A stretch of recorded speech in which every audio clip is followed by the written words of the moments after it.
Autrefois métier d'homme, à pied ou à cheval, aujourd'hui entièrement accessible à la femme, le métier de facteur s'exerce aussi désormais à vélo, à moto ou en voiture.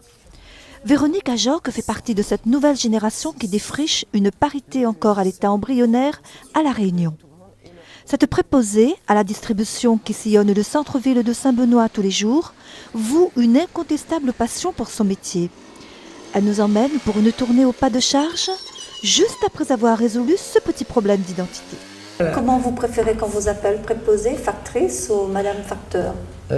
Souvent les gens disent factrice, donc je trouve ça joli. C'est pas encore dans le dictionnaire, mais je pense que ça viendra. Ça fait 15 ans que vous faites ce métier, est-ce que ça a été un choix? Oui, ça a été un choix. J'ai passé mon concours en métropole et j'ai été reçue là-bas. J'ai commencé à travailler à Paris, une bonne dizaine d'années. Et je suis revenue à La Réunion en 92. Alors, comment ça s'est passé pour votre mutation, justement?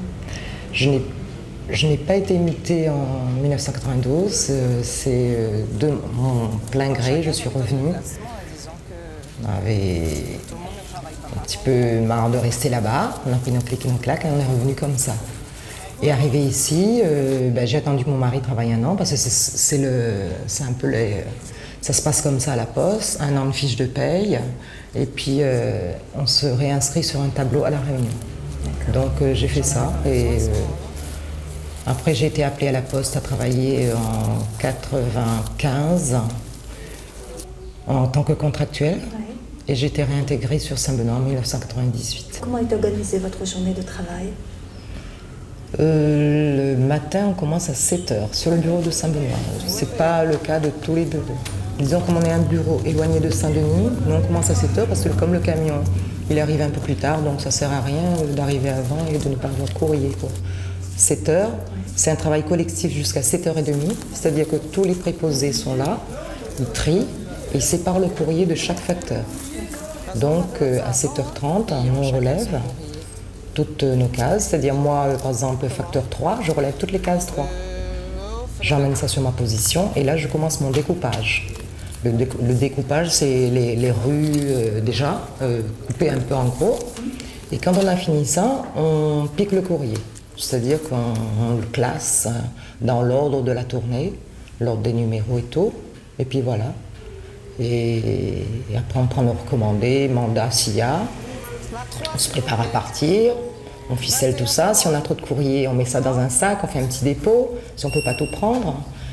Et puis, on fait la tournée, on récupère le sac en chemin, qu'on a déposé chez une personne bien précise, que la poste est au courant. Donc, voilà. Et puis, en rentrant ou avant de partir, on fait nos ordres de faire suivre, c'est-à-dire que les gens qui ils sont partis, ils ont quitté leur domicile, soit définitivement, soit partis en vacances. Donc, on fait suivre le courrier.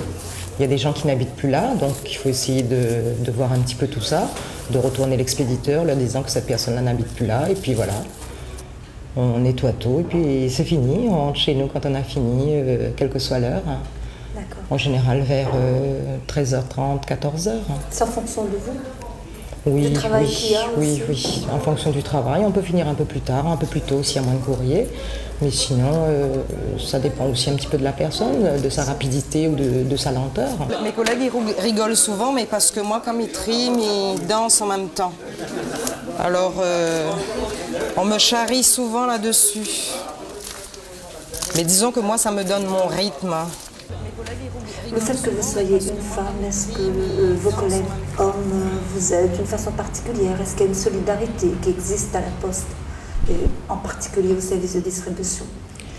Oui, il faut le dire, parce que bon, en tant que femme, des fois, si on a un petit problème avec la moto, on va savoir mettre l'huile, l'eau, l'essence ou des trucs comme ça, mais disons que des fois, il nous arrive d'avoir un petit problème pas très compliqué, puis bon, ils sont là. Au niveau du travail, c'est pareil, donc non, je crois que c'est un plus d'être une femme dans ce travail-là.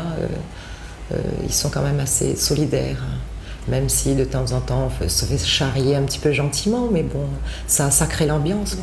Ouais. Est-ce qu'on peut dire que le préposé est l'image de la Poste? Oui, bien sûr. Oui, oui. Énormément, énormément, parce que les gens dans la rue, ils pensent qu'on sait tout. Pratiquement de tout savoir. Donc on essaye de se mettre un petit peu au diapason, mais malheureusement, des fois il y a tellement de produits qui arrivent, on ne sait pas tout. La tenue a-t-elle une grande importance pour le personnel de distribution? Moi je pense que oui. Ça permet de distinguer le facteur ou autre par rapport, puisque comme on est en contact souvent avec les gens, que quand même que les gens puissent reconnaître au moins le facteur qui arrive. On peut arriver à pied, donc c'est pas censé de savoir. Donc moi je trouve que c'est très important de faire cette distinction. Et puis c'est pour la maison aussi. Donc la poste, on y fait partie. Donc moi je trouve que c'est très important. Est-ce qu'il y a une tenue spéciale pour les femmes? On a un certain montant qui nous est attribué et donc après par rapport à ça tu fais un choix. Tu peux choisir des jupes, pantalons, shorts, bermuda plutôt, t-shirt, chemise, casquette, ceinture, cravate, l'ensemble perméable, la veste de pluie, tout quoi. Les gants pour les gens qui font de la moto, les chaussures, les bottines, il y a tout. Et pour vous ça a été quoi? Le pantalon, c'est ce qu'il y a de plus pratique, le jean, les chaussures, chaussures ou bottines. En hiver, j'aime bien les bottines, ou bien quand il pleut, c'est bien. Puis les t-shirts, qui sont quand même assez colorés, bleu marine ou jaune. Je trouve que c'est joli. Et la casquette, est-ce qu'elle est obligatoire? Elle n'est pas obligatoire, mais disons que quand le soleil tape très dur, ça rend service et puis je trouve que c'est joli. Oui. C'est vrai, ça fait une Bonjour, bonjour les hirondelles, il y a de la joie dans le Le préposé est-il un lien essentiel avec le bureau de la poste? Oh oui, oui, bien sûr. C'est-à-dire que le client nous considère comme le lien qui va les... Ils ont besoin d'un renseignement. Des fois, ils n'ont pas envie d'aller à la poste juste pour le renseignement. Et des fois, nous, on peut leur donner. D'accord. Ou si nous, on ne peut pas le faire, on peut les diriger vers les personnes aptes pour la question auquel ils voudraient une réponse. Mais sinon, en général, ça s'arrange très bien. D'accord. Mais habituellement, quel genre de service les clients vous demandent? Moi, j'essaye de rendre le plus possible, c'est-à-dire des personnes qui ne peuvent pas aller à la poste pour chercher leur timbre, je les emmène. Des enveloppes timbrées énormément, surtout sur Saint-Benoît, j'ai un gros secteur, puis c'est le centre-ville, énormément de commerçants, de personnes âgées, donc je fais le maximum et ça se passe très bien. Donc ils m'appellent le matin ou bien ils appellent le bureau et moi je les emmène ça dans la matinée. Et tout le monde est content.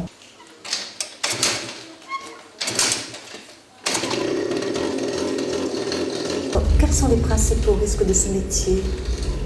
Ah, le plus gros risque, c'est les chiens. C'est les chiens. Les chiens en particulier, des fois, on ne se méfie pas parce qu'on trouve que le chien, il a l'air comme ça, là, il ne bouge pas. Un jour, une semaine, 2 semaines, et puis un jour, on ne sait pas ce qui lui passe par la tête, il vous saute dessus.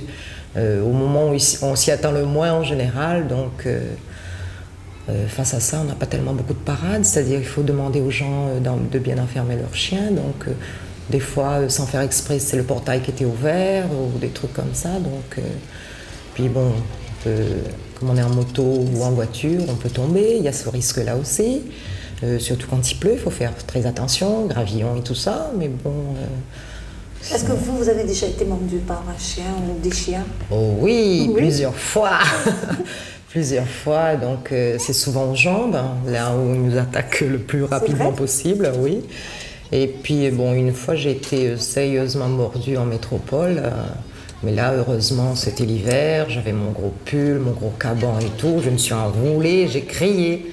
Le temps que le gars il arrive, donc quand même le chien m'avait quand même bien mordu. Et puis ils ont fait piquer le chien parce que bon, il n'y avait pas d'autre solution à mon avis.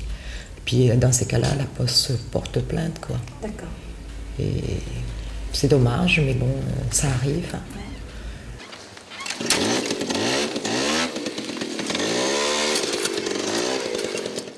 C'est un travail qui vous laisse beaucoup de temps libre? Oui, puisque j'ai pratiquement mes après-midi, puisque bon, Terminant à 1h30, 2h, à 2h, 2h30, je suis chez moi, au maximum. Donc ça me permet quand même d'aller chercher ma fille à l'école. Je ne l'emmène jamais à l'école, mais je vais la chercher. J'aime bien lire, énormément même, je lis beaucoup. Donc je lis beaucoup, j'aime faire les mots croisés, puzzle. D'ailleurs, il y en a un petit peu partout. Et donc, ça me permet d'avoir des passe-temps comme ça, quoi. D'accord. Et comme moi j'ai choisi le repos de cycle, c'est-à-dire je travaille 5 semaines et une semaine je ne travaille pas, ça me permet aussi d'avoir une semaine pour partir avec mes enfants pendant les vacances scolaires. Non, c'est bien. Si ce n'est pas les vacances scolaires, je les emmène à l'école, donc ils sont contents. Ça me permet de faire mon travail tranquillement le matin et d'avoir mes après-midi tranquilles. Mais vous commencez tôt le matin. On commence tôt le matin. C'est ma grosse galère. Parce que je suis couche-tard et lève tard, donc le matin, s'il n'y a pas le mari qui emmène le café ou les filles, c'est dur. Hein. Le facteur était un métier plus réservé aux hommes à une certaine époque. Maintenant, il y a quand même pas mal de femmes qui font ce métier. Maintenant, il y en a pas mal. Il y en a énormément en métropole, un peu moins à La Réunion, mais il y en a pas mal. Et je pense que n'importe quelle femme est capable de le faire si elle le veut. C'est un beau métier, c'est un métier plaisant, on a énormément de contacts avec les gens, puis il faut aimer. Donc moi je pense que c'est à la portée de toutes les femmes. Bonjour les hirondelles, il y a de la joie dans le ciel par-dessus le toit. Il y a de la joie et du soleil dans les